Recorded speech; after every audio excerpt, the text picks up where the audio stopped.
You know what I was gonna say as well is if you go to therapy, when you are working through like things that have caused you deep pain, especially when I went, it was more about me. It was more about me and you know, your own, the acknowledgement of your own pain and you taking back your power. It's about you. Forgiveness and heal is not about somebody else. Like, genuinely and truly, it's really about taking your power back. And people think somebody stealing something from you is like, you know, just material. But when you give your, like, when you experience betrayal and you stop being who you truly are, and you allow people to take things from you, like your confidence or your generosity or your safety, that is them stealing from you. And I think true healing goes into reclaiming those things back to you so that you can be who you truly are, but a stronger, wiser, more powerful version of yourself, so that you never allow yourself to be in situations like that again at all or for long. Because even if you do say, because guess what, you know, people fake, you can't really always spot everything so quickly. But in those situations where people have an opportunity to show you who you are, who they are, and you acknowledge it and not just keep making excuses for people's behavior. I think when people show you who they are and they get opportunities, like that's like a guy telling you, yeah, I'm a protector, and then while you guys are out, somebody tries to rob you and he runs and he just leaves you behind. He was like, oh, I was just scared. Like, stuff like that's just an example. I think it's a good example, but you know what I'm trying to say is that when people give you the opportunity to show you who they are and their actions don't match their words, stop making excuses for them. Like, it doesn't matter why they're acting like that.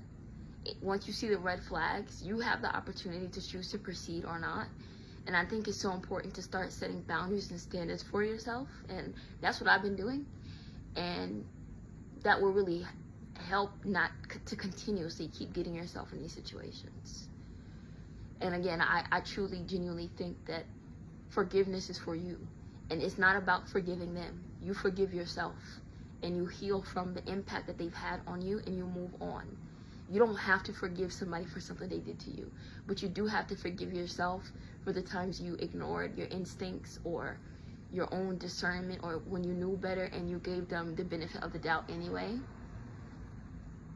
You don't have to forgive anybody for something they did to you. But I do think releasing that energy says, I call my power back to me. I refuse to be bitter and scorn, but I set boundaries from here on out. Meaning, how to do that is going to be different for everybody, but for me, what worked was realizing that these people, that's who they are. Like, this person's probably bitter, this person's probably miserable, that's why they act like that. Like, I look at it from like a psychological perspective of, this is this person's character, instead of like, why did they do this to me? I looked at it as, oh, this is who they are. Like, I had a shift in perspective from shifting from victimization to more of observing, and oh, this is who they are. And I removed my, like, I stopped, like, I removed their access to me and their access to my emotional state, my emotional stability. And I started focusing more on, okay, well, this person has impacted me this way, and of course process those feelings, like however that is, like anger, sadness, whatever it is. And I genuinely just think that that has helped me more than, oh, I forgive you. There's certain things I genuinely think are unforgivable. I really do.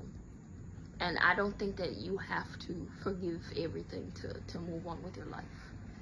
So if anybody's telling you that, oh, you have to forgive, no, you don't.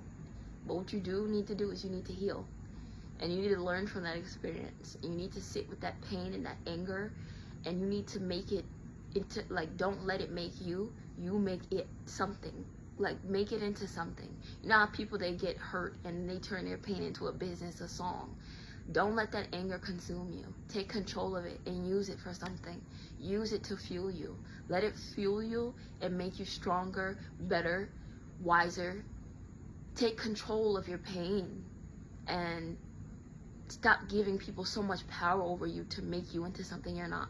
And I know it's so much easier said than done, but I think just like operating from this state of like consciousness and this like perspective has really helped me like heal and stop giving people so much power and say so in my life.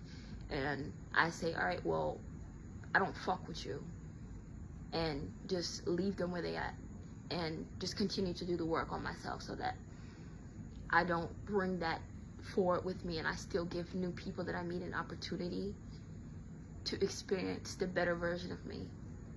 And of course, I genuinely believe that there's certain types of trauma that no matter how much you heal, I think that they impact you so deep on a cellular level that it may like change you. And that's why I don't think that everything is forgivable, but you get to choose what it changes you into and what direction you allow it to take. You could either go down the route of self-destruction, or you could allow it to fuel you and make you better.